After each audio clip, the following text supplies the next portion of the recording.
No one talks about House 52. Not because they don't know it's there, but because they're too scared to. Stands alone, deep in the forest. Old, quiet, waiting. It looks like a home, the kind someone should live in. But no one does, because no one ever comes out alive. People who go inside are never seen again. No screams, no sounds, no bodies, just gone. Some say the house is alive, that it watches, that it waits, and when the door opens, it's already too late. The road stretched endlessly, swallowed by the night, the trees lining it like silent watchers. Sam, Jasper, and Theo had been driving back from a party, laughter and music still ringing in their ears when the car sputtered, coughed, and died. At first, they had laughed it off, thinking it was a minor issue until minutes turned to hours, and the engine refused to come back to life.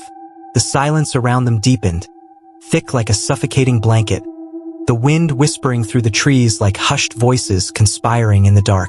With no cell service and the realization that they were stranded in the middle of nowhere, they decided to look for shelter. But there was nothing.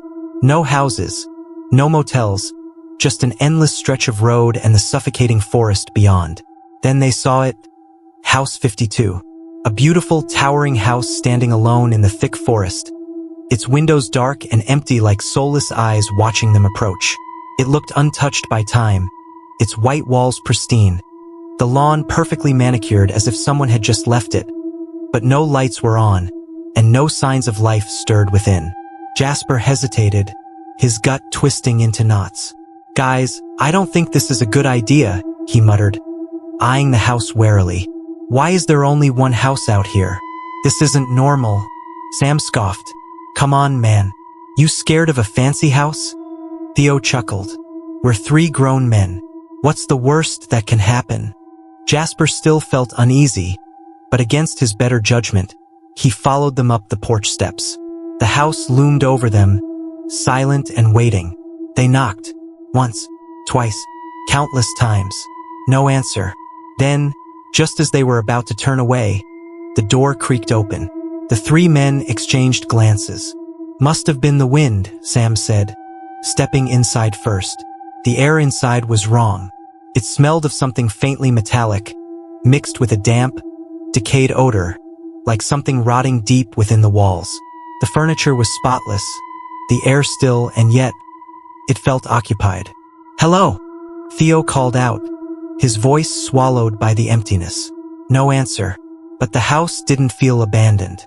No dust, no cobwebs, just an eerie, unnatural silence. They settled in, their nerves easing slightly. Jokes started up again, laughter filling the space as they convinced themselves they were just being paranoid. Then, the front door slammed shut with a force that rattled the walls. A second later, the sound of metal clattering against wood filled the air. They turned their heads just in time to see weapons. An axe, a knife, a handsaw, a rusted dagger.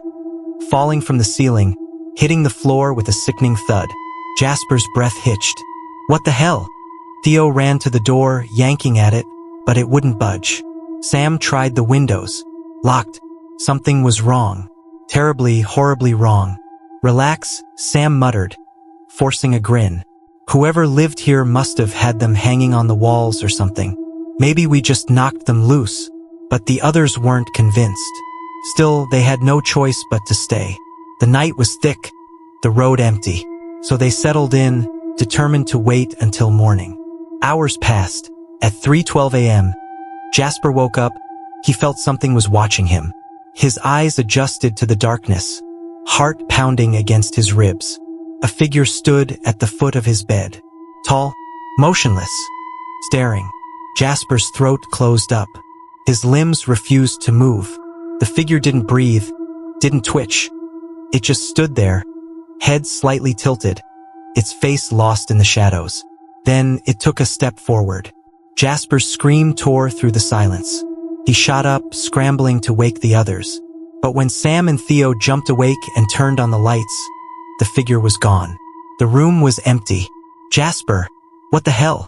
Sam groaned, rubbing his eyes. "There was someone here," Jasper panted, his voice shaking. "Right there, right at the foot of my bed." Watching me, Theo frowned, his expression dark. Man, you were dreaming, but Jasper knew what he saw. Trying to shake it off, he decided to head to the bathroom. Maybe splash some water on his face, clear his head. He stepped into the hallway, the air colder than before. The floorboards creaked beneath his feet as he approached the restroom at the end of the hall.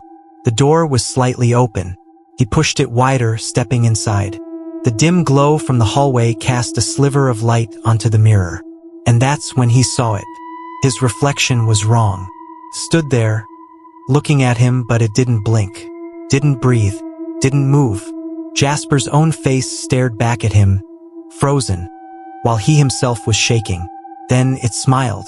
Not a normal smile, not a human smile, a wide, unnatural grin, stretching too far, revealing rows of jagged teeth.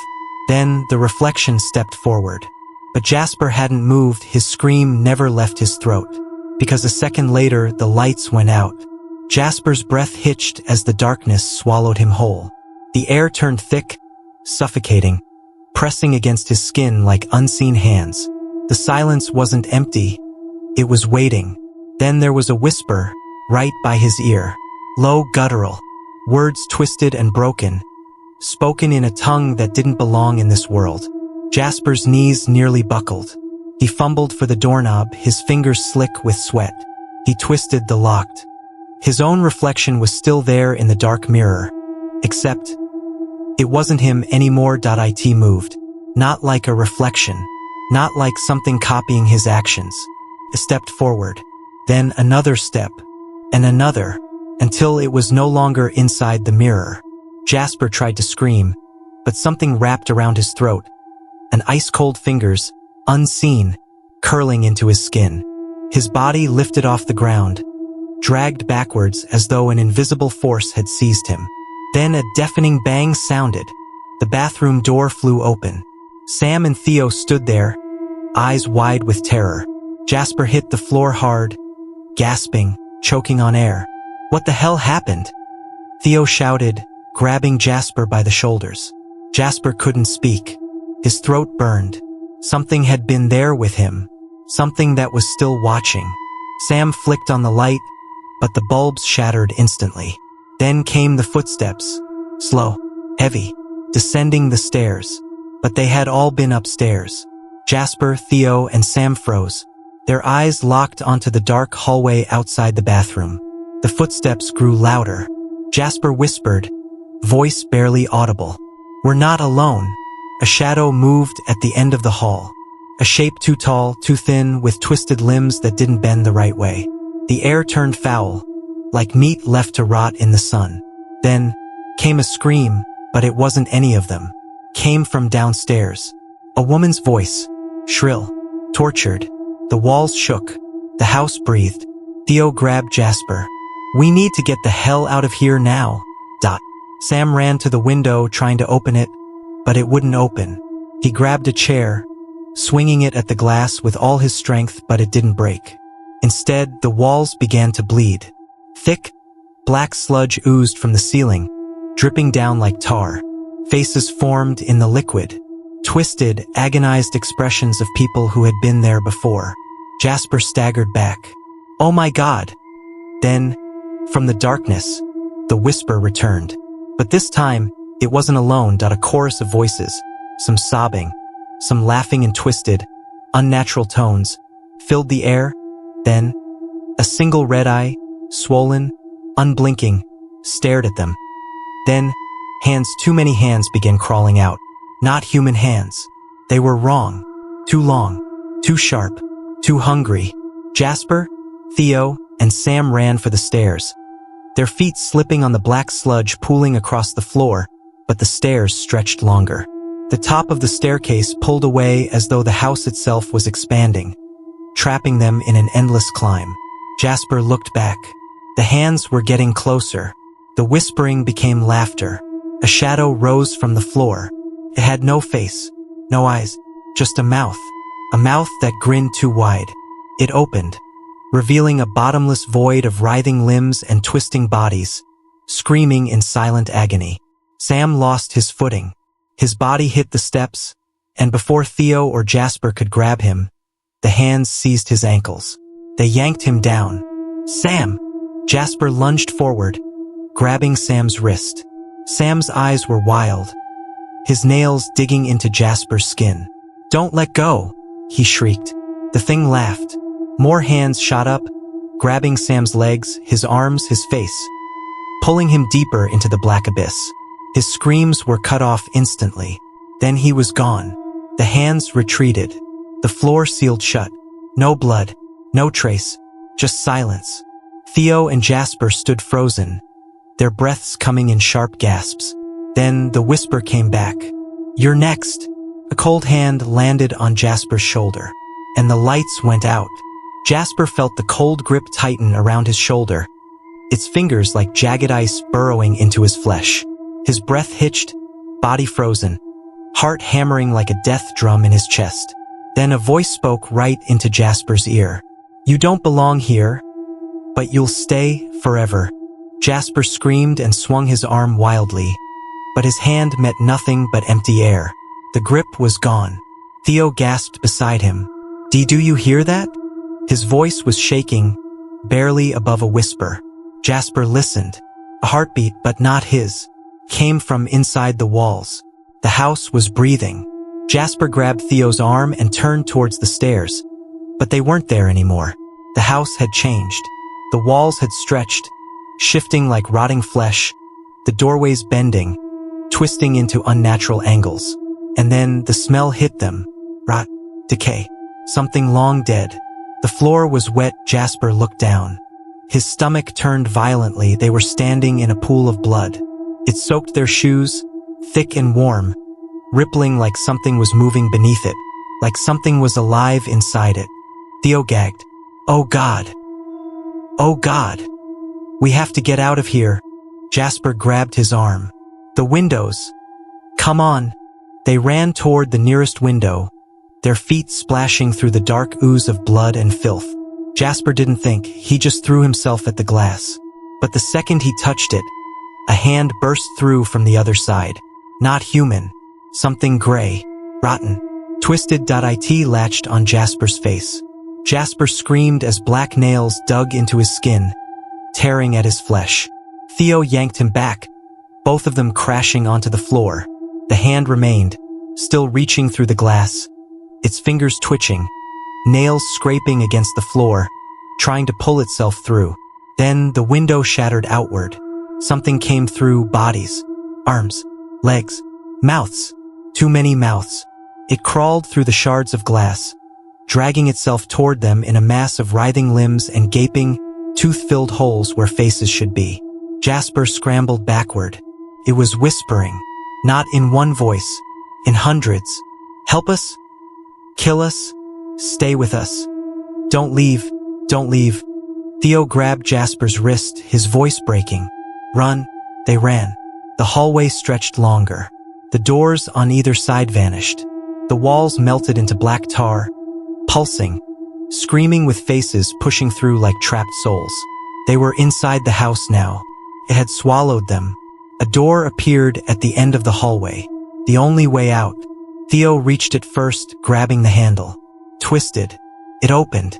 Then, a blackened, skeletal hand shot out from the gap and grabbed Theo's wrist. Theo screamed, trying to pull away, but the hand wasn't alone. More hands. Dozens. Hundreds.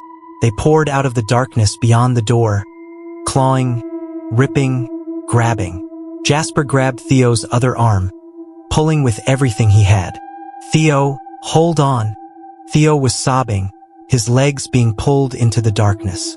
His skin split under the pressure of the fingers digging into him. Jasper could feel it. The house was hungry. It wasn't letting them go. Then Theo made a horrible, choked sound. Jasper watched in horror as something tore through Theo's chest. A hand. A rotten, skeletal hand burst through his ribcage from inside. Theo's eyes widened. His mouth opened in a silent scream. Then he was dragged into the dark. Theo was gone. The door slammed shut. Jasper collapsed onto his knees, shaking.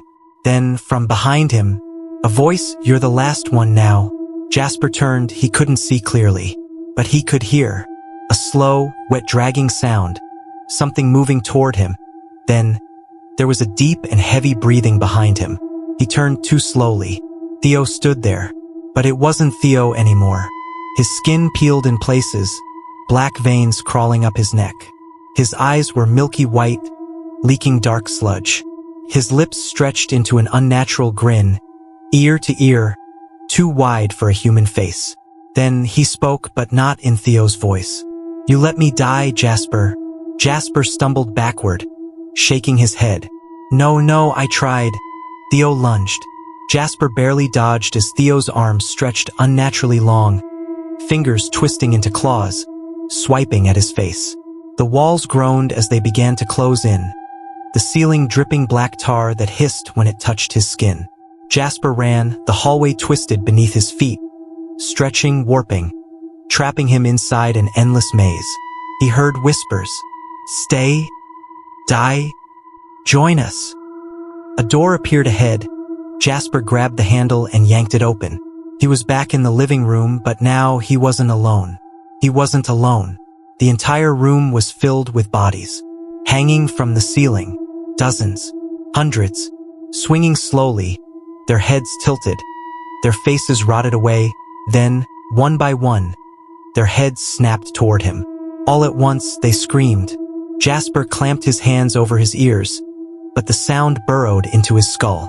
The walls cracked, the floor split open. Something grabbed his ankle. Jasper fell. The hands dragged him down. The house was eating him. Jasper clawed at the floor, his nails breaking, tearing off, but the grip on his legs tightened. Then, right before the darkness swallowed him whole, he saw the front door, wide open, and the house was silent again, waiting for the next visitor.